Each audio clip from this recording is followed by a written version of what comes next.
Let's go. Ok. C'est trop bizarre. Pour mes amis cinéphiles et techos, je suis consciente que c'est pas très bien éclairé tout ça, qu'on est un peu en basse lumière là. On part sur une vidéo YouTube Facecam 2010, hein, plutôt que 2024. Et ça m'a fait énormément de mal. Pourquoi je pleure? C'est la première vidéo Facecam que je vais poster sur YouTube, même si ce n'est pas la première que je vais filmer. Mais les autres ne sortiront probablement jamais. Alors déjà, petite parenthèse, on m'a fait remarquer le jour que je me présentais pas dans mes vidéos. C'était dû au fait que je pense qu'il n'y aura que mes amis très très proches qui vont les regarder. C'est-à-dire peut-être 10 personnes en tout. Mais au cas où s'il y aurait des gens que je ne connais pas ou qui ne me connaissent pas, je m'appelle Amélie, j'ai 25 ans au moment où je tourne cette vidéo et je viens de La Réunion. Et j'adore voyager, j'adore découvrir de nouvelles cultures et bientôt je pars vivre en Thaïlande pendant 3 mois pour l'instant, mais plus je l'espère si tout se passe bien. Le setup est miteux, hein. J'ai plus rien dans mon appart. Je pars dans une semaine. Je pars dans une semaine. Oh putain, ouais, je quitte mon appart dans une semaine et demie. Du coup, j'ai commencé à vendre mes meubles et il me reste plus grand chose. Donc là, je suis sur mes palettes avec mon matelas de sol. Ok. Peut-être commencer par dire pourquoi je fais cette vidéo. En fait, ça fait genre 1 an. Non, attends. Ouais, ça fait genre depuis à peu près 1 an que. 1 an et demi, que j'ai filmé mon premier journal vidéo. Et en fait, c'était parti du fait que j'étais en dépression. Mais comme très souvent, malheureusement, depuis que j'ai 19 ans, je fais au moins une dépression par an. Et au départ, c'était qu'une seule, et c'était à peu près à la même période. Et jusqu'à aujourd'hui, je sais pas pourquoi. Mais plus j'avance dans la vie, et plus les dépressions sortent de nulle part, et sont de plus en plus genre régulières. Enfin, je sais pas si régulière c'est le mot, mais en tout cas, il y en a de plus en plus, quoi. Et du coup, ouais, il y a 1 an et demi, j'ai décidé de me filmer, parce que je suis pas du genre à m'exprimer beaucoup sur ce que je ressens et sur mes besoins. Et vu que j'arrive pas forcément à dire tout ça aux gens, c'était un peu plus facile de le dire à une caméra. Même si je suis quand même pas du tout à l'aise avec ça. Mais ouais, ça partait de cette démarche-là. Et aussi, en fait, je me suis rendu compte en le faisant à nouveau il y a pas très longtemps que j'avais tendance à être beaucoup plus bienveillante avec moi-même quand je me parlais à moi-même à travers une caméra. Parce que forcément, quand c'est que des pensées qui tournent dans notre tête, c'est comme quand il y a un inconnu qui nous fait chier, on pourra genre lui cracher à la gueule, mais dans notre tête se faire tout un scénario où genre vraiment on le démarre. Sauf qu'en fait, bah, quand on a une personne en face de nous, on réagit pas de la même façon. Et c'est pas juste d'être aussi méchante avec moi-même dans ma tête. Donc quand je dis à haute voix ce que je pense réellement et ce que je ressens réellement, je suis pas aussi méchante avec moi-même. Et c'est une bonne chose. Du coup, je pense que je vais continuer ces journaux vidéo. Mais aujourd'hui, si je le fais, c'est aussi donc pour parler de mon nouveau départ pour la Thaïlande. Parce que j'ai beaucoup de peur par rapport à ça. Et parce que ça fait des mois que je le prépare. Et parce que là, par exemple, en le disant à voix haute, je commence déjà à être émue. Je pense que depuis que j'ai commencé à partager ce projet avec mes proches, à leur dire que j'avais envie d'aller en Thaïlande et tout, on m'a souvent demandé pourquoi. Comme pour toutes les choses que je réalise dans ma vie. Et j'ai une réponse très claire à ça. Je sais pourquoi je fais les choses. Mais très souvent, j'ai eu l'impression qu'on me coupait la parole. Et que du coup, je me sentais pas écoutée. Et du coup, si je fais cette vidéo, c'est pour dire une bonne fois pour toutes pourquoi je pars en Thaïlande. En espérant que cette fois-ci, je pourrais m'exprimer du début jusqu'à la fin. Et aussi parce que je me suis rendu compte que j'ai pas grand chose dans ma vie. Du coup, si jamais il se passe un truc et que je meurs jeune ou quoi, j'ai rien à donner aux gens que j'ai aimés. Et le seul truc que j'ai, c'est des traces de ma vie, quoi. Et par exemple, pendant des années et des années, j'ai écrit dans des carnets. Et j'ai déjà dit à ma soeur, si demain je meurs, je vous laisse tout ouvrir. Genre, je veux pas partir avec des secrets, du coup, vous aurez tous le droit de lire tout ce que j'ai écrit, c'est pas grave. Mais j'ai quand même senti le besoin de lui dire, ça va prendre avec des pincettes. Parce que tout ce que j'ai écrit, c'est souvent des choses que j'ai écrit dans des moments où ça allait pas. Et où du coup, il y a beaucoup de rage, il y a beaucoup de colère, il y a beaucoup de tristesse. Et c'est pas forcément des choses que je pensais tout le temps. Et encore une fois, en fait, j'ai du mal à exprimer ce que je ressens.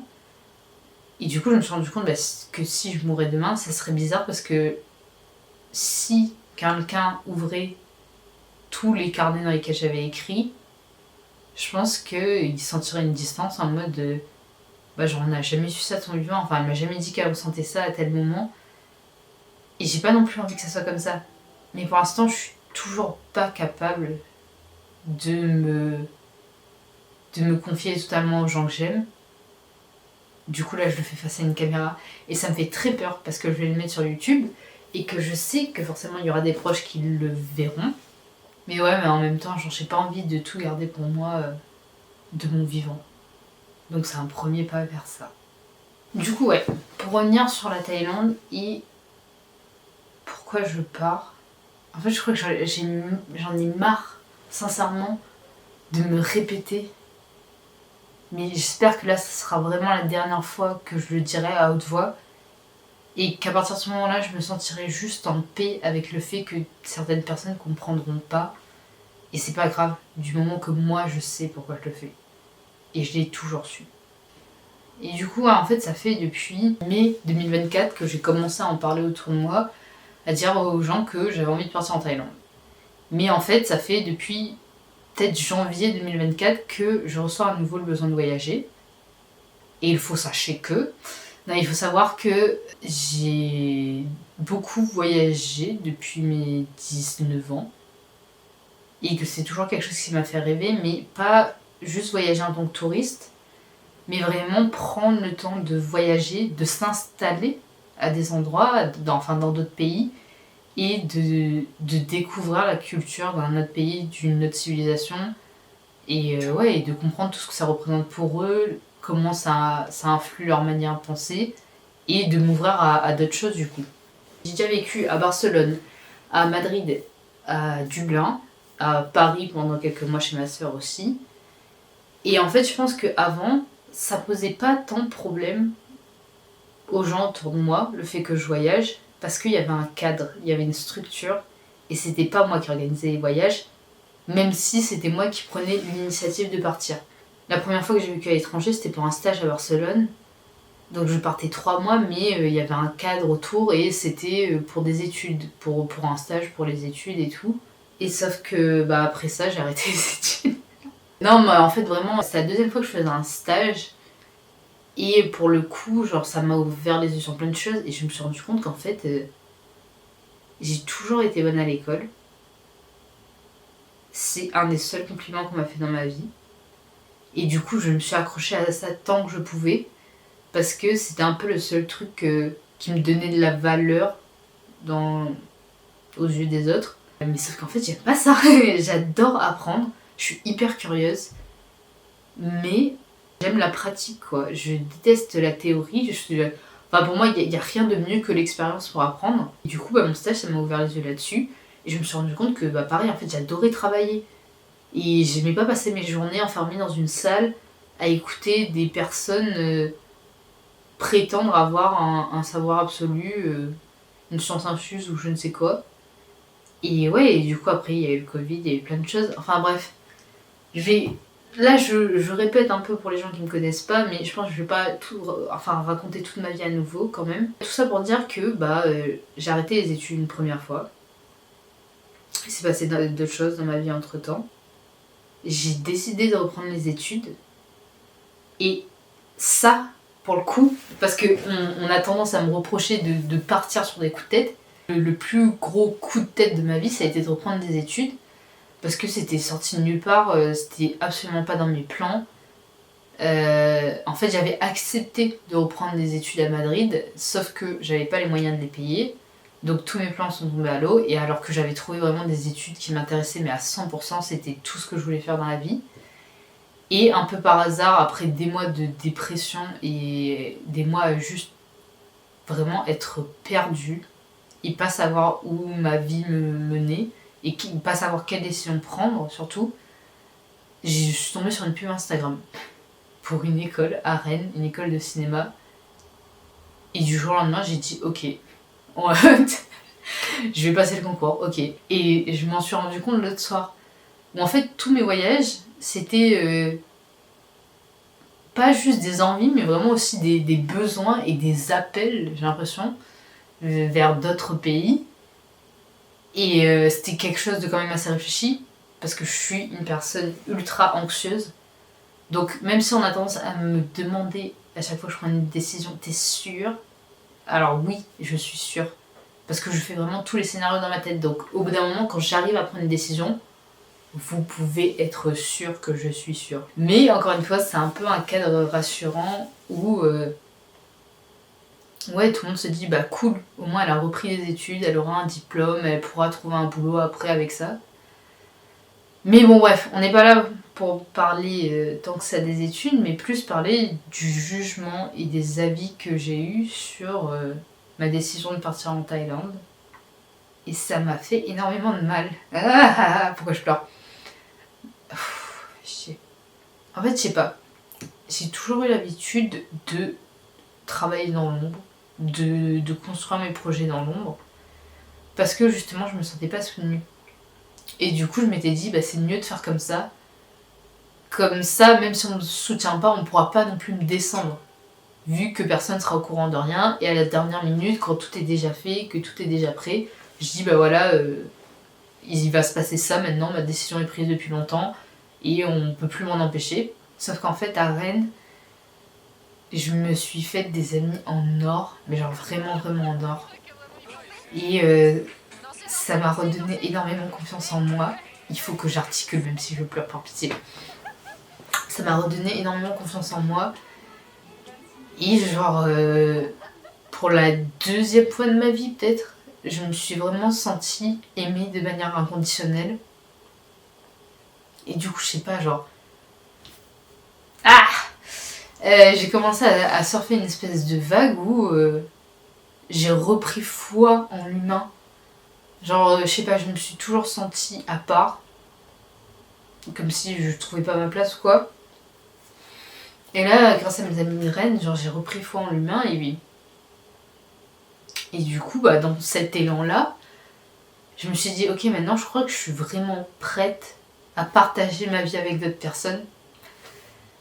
Et du coup, c'est pour ça que quand là j'ai eu ce nouveau projet, j'ai plus eu peur comme avant. Et je me suis juste lancée naturellement à dire à tout le monde, bah, il y a ce nouveau chapitre dans ma vie pour lequel je suis hyper excitée et j'espère que vous serez là pour me soutenir. Sauf que ça s'est pas forcément passé comme prévu. Ouais, j'ai commencé à partager ce projet, mais il y a eu cette espèce de truc où je pense que l'année dernière, je sais pas pourquoi, il y avait vraiment une énergie globale où tout le monde reprenait confiance en soi et tout le monde s'ouvrait à l'extérieur. Et genre, j'ai vu ça chez mes amis, j'ai vu ça chez ma famille, j'étais choquée, genre je suis revenue à La Réunion, ma famille avait changé, il y avait plein de positifs à prendre, on était tous en harmonie et tout se passait bien. Sauf que cette année, j'ai l'impression qu'il s'est passé tout l'inverse. Et ça a été hyper compliqué pour tout le monde. Il y a eu pas mal de pertes, pas mal de deuil à faire. Et au final, on en est arrivé là et je pense qu'on a tous un peu perdu confiance en nous. Et moi y compris. Et du coup, quand j'ai commencé à partager ce projet, j'ai l'impression que les gens autour de moi, ils ont commencé en même temps à projeter leurs inquiétudes, mais aussi leurs insécurités sur moi. Encore une fois, genre le but c'est pas de juger tout le monde autour de moi. Genre je pense que chacun fait ça pour ses raisons. Je pense qu'il y a plein de fois où c'était involontaire. Genre je pense pas que les gens voulaient sincèrement me descendre ou quoi, mais il y a plein de remarques, d'avis, de commentaires qui m'ont touchée. Et en fait, c'est important parce que je suis métissée chinoise. Juste un fait. De base, c'est un fait. Je ne peux rien y faire. Enfin, c'est pas un fait à juger non plus. Je suis née métissée chinoise créole. Sauf que j'ai grandi dans une fratrie de 4 enfants. Et la génétique a fait que, sur les 4 enfants, je sois celle qui est ressortie le plus typée asiatique, le plus typée chinoise. Et encore une fois, jusqu'à là, c'est juste un fait, il n'y a rien de grave, c'est ok. Sauf que toute ma vie, je me suis prise des remarques et des blagues racistes. Et genre, c'est un truc dont je parle pas souvent. Mais parce que... on va pas commencer à pleurer, c'est mon truc de chier. J'en parle pas souvent, mais parce que... y a pas de... Enfin, je sais pas. Peut-être que si j'ouvrais la conversation, je me rendrais compte qu'il y a plus de gens que ça autour de moi qui vivent la même chose. Mais en tout cas, l'impression que j'en ai eue, c'est que même par exemple dans ma fratrie, mes frères et ma soeur n'ont pas été confrontés à ça. Ils n'ont pas été confrontés à du racisme. Et du coup, c'est compliqué d'en parler à des gens qui ne le vivent pas forcément parce que pour eux, ça paraît... Genre, j'ai l'impression que ça paraît parfois impensable. Ou genre même mon frère, j'en ai déjà parlé plusieurs fois, et maintenant qu'il a des enfants, il le voit, parce que ses enfants malheureusement sont confrontés à ça, eux. Avant ça, ils se rendaient pas compte que pour certaines personnes, ça pouvait être un problème d'être chinois. Que être asiatique, être chinois, c'est une grosse blague éternelle pour certaines personnes. En mode vraiment toute ma vie, jusqu'à genre là j'ai 25 ans, il y a des adultes de plus de 50 ans qui me font des blagues racistes. Mais de manière la plus banalisée au monde. Ou quand là je dis ah ben je vais en Thaïlande et tout, on me dit bah pourquoi tu y vas, et après on me dit ah pour t'entraîner en chinois. C'est juste con. Je suis désolée mais on va le dire une bonne fois pour toutes, c'est juste con. C'est même pas une blague intelligente. Moi, genre je vous le jure, je suis bon public. Si une blague est bonne, même si c'est une blague sur les Chinois, je vais bien la prendre si elle est bonne. Mais en fait, ça fait juste 25 ans qu'on me fait les mêmes blagues racistes de merde qui sont juste en plus des blagues vraiment hyper incultes. Du coup, ouais, j'ai beaucoup été confrontée à ça. Et le problème, c'est que avec ça, j'ai commencé à détester mes origines. Sincèrement.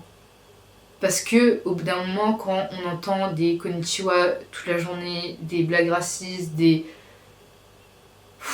commentaires, des gens qui se permettent des choses, mais même des inconnus dans la rue, genre vraiment comme si de rien n'était, on n'a pas envie d'être associé à ça. Enfin, moi, j'avais pas envie, et sauf que, encore une fois, ça fait partie de moi. Donc, au bout d'un moment, je peux plus autant nier ça. Et pourquoi ça ressurgit maintenant, et pourquoi pas avant, et pourquoi pourquoi j'ai pas fait un autre voyage avant, pourquoi pas après non plus. Parce que ça aussi, c'est la grande question, parce que tout le monde me regarde en mode mais il te reste qu'un an d'études, pourquoi tu restes pas? Genre, t'es sûr que tu peux pas attendre? Genre, vraiment, les gars, ça fait 25 ans. Et c'est peut-être pas la pire chose au monde, mais moi, j'ai de plus en plus de mal à vivre avec moi-même. Et au bout d'un moment, j'ai juste envie d'être heureuse. Et encore une fois, je fais beaucoup de dépression. J'en fais de plus en plus. Elles sortent de plus en plus de nulle part. J'ai de plus en plus de mal à les gérer. Et la dépression, c'est pas juste la dépression seule, ça vient avec d'autres choses. Et du coup, au bout d'un moment, je me rends compte que je dois prendre la décision. Est-ce que je préfère me laisser mourir? Ou est-ce que je préfère prendre des décisions qui seront peut-être comprises par personne, mais qui, moi, me rendent heureuse? Et je crois que dans le fond, j'ai quand même vachement envie de vivre, quoi. J'ai envie de voir ce que ça pourrait donner, j'ai envie de voir si il n'y a vraiment pas moyen que je sois heureuse. Et du coup, au bout d'un moment, c'est pour ça que je pars maintenant. Et aussi parce que mon pépé chinois, qui lui, du coup, n'est pas du tout métissé, c'est un chinois qui est arrivé à La Réunion quand il avait 17 ans, je crois. Ben, il est mort quand j'avais 15 ans. Et en fait, déjà à l'époque, même si on n'était pas proches, j'ai commencé à regretter de ne pas l'avoir connu plus que ça. Enfin, de ne pas avoir été plus proche que ça de lui. Et de ne pas m'être plus intéressée à mes origines. Mais sauf que je sentais que j'étais toujours pas prête à le faire. Parce que aussi j'étais toujours dans un environnement où je pouvais me prendre des blagues racistes, des commentaires racistes. Et du coup c'était encore compliqué. Mais sauf que là maintenant j'ai 25 ans. Et ma mémé qui elle est métissée chinoise créole, elle a 94 ans. Et encore une fois je suis même pas si proche que ça d'elle. Mais genre pour moi il y a toujours eu ce truc beaucoup trop important où j'ai besoin de savoir et de comprendre d'où je viens. Et sauf que là, ma mémé elle est très âgée, elle n'a pas la meilleure des santé. Et ça commence de m'inquiéter de plus en plus, où en fait je me dis, mais si ça se trouve là, au moment où elle meurt, j'ai plus accès à mon histoire. Genre, il y a toute une partie de moi qui partira avec elle. Sauf que j'ai pas envie que ça arrive. Et alors, je peux pas décider de quand elle va vivre et quand elle va mourir, mais je peux me décider maintenant d'enfin me rapprocher à mes origines. Et je suis pas d'origine thaïlandaise, donc vous allez dire, mais elle est complètement conne celle-là. C'est pas ce qu'elle fait, elle se tromper de pays. Mais je sais que je suis pas non plus prête à aller en Chine. Et la raison principale pour ça, c'est que, bah, encore une fois, depuis que je suis petite, j'ai l'impression de pas trouver ma place dans ce monde. J'y me sens presque toujours comme une extraterrestre. Et j'ai peur que si je vais en Chine maintenant pour essayer de trouver des réponses à tout ça, je me rende compte que j'ai pas ma place là-bas non plus. Je pourrais aller en Chine et me rendre compte que en fait c'est une culture à laquelle je m'identifie absolument pas. Mais là c'est pas le but de savoir si j'arrive à m'identifier à ça ou pas. Le but c'est d'apprendre à m'aimer un peu plus et à m'accepter un peu plus. Et du coup toute cette partie de moi que j'ai détestée pendant longtemps, je vais la regarder sous un autre angle. Et je vais faire ça en allant vivre dans un pays asiatique. En expérimentant par moi-même ce que ça fait d'être dans un monde où la majorité est asiatique et où du coup, ça n'est pas une blague d'être asiatique. Et ouais, en fait, j'ai juste vraiment besoin de ça. J'ai besoin de commencer à m'aimer un peu, enfin. Et voilà. Et en vrai, je pense qu'on a suffisamment pleuré sur cette vidéo. Tout ça pour dire que je vais pas vous donner une leçon de vie. Parce que moi-même, je me débrouille pas forcément très bien à la vie. Enfin, genre pour moi, l'indicateur de réussite, c'est le bonheur. Et on n'y est pas forcément. Même s'il y a eu des moments très heureux quand même. Et que, bah, il y a quand même... je vois quand même mon progrès dans la vie. Et je vois qu'il y a des choses qui changent. Ouais, tout ça pour dire que écoutez-vous dans la vie, écoutez votre instinct. Des fois, les choix que vous allez faire vont pas paraître logiques pour plein de personnes, mais c'est parce qu'ils vivent pas dans votre peau. Et c'est ok qu'ils comprennent pas. Mais par contre, ce qui est moins ok, c'est de pas s'écouter et de se laisser disparaître petit à petit. Donc maintenant, je sais pas si les gens qui auront regardé cette vidéo vont comprendre un peu mieux pourquoi je pars. Je sais pas si ça paraîtra enfin légitime pour eux que je le fasse. Mais en tout cas, bah, je pars. je pars bientôt et j'espère que cette nouvelle expérience va m'apporter plein de choses. J'espère que je vais trouver ce que je cherche et bien plus encore. Et ouais, je me souhaite plein de bonnes choses. Je me souhaite de rencontrer des gens extraordinaires. Je me souhaite de sentir des connexions incroyables, de construire des relations de qualité, de me retrouver moi-même, d'être en paix avec moi-même. Genre surtout ça. Et j'en souhaite tout autant à tout le monde. Genre vraiment, j'espère qu'on sera tous un jour tellement en paix avec nous-mêmes qu'on trouvera pas l'enfer chez les autres et qu'on leur souhaitera juste la paix, quoi.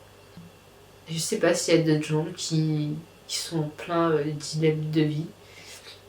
Mais ouais, si jamais vous vivez des choses difficiles ou qu'il y a des décisions compliquées à prendre en ce moment, on est ensemble et je crois en vous. Je crois que vous allez réussir à faire de superbes choses dans cette vie. Je crois au fait que vous allez réussir à vous écouter et genre vraiment je souhaite à tout le monde plein de bonnes choses. Et c'est tout pour moi. N'hésitez pas à mettre un petit pouce en l'air, à vous abonner, cliquer la cloche, tous les trucs machin chouette comme ça. Je suis pas une experte de YouTube, je sais pas comment marche l'algorithme. C'est pas forcément ce qui m'intéresse le plus, mais si jamais il y a des gens qui se retrouvent dans ce que je dis ou qui aiment avoir ce genre de conversation, moi j'adore.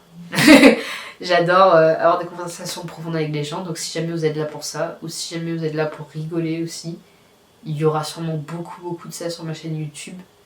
Donc n'hésitez pas à vous abonner et merci de m'avoir écouté et je vous dis à bientôt. Ciao.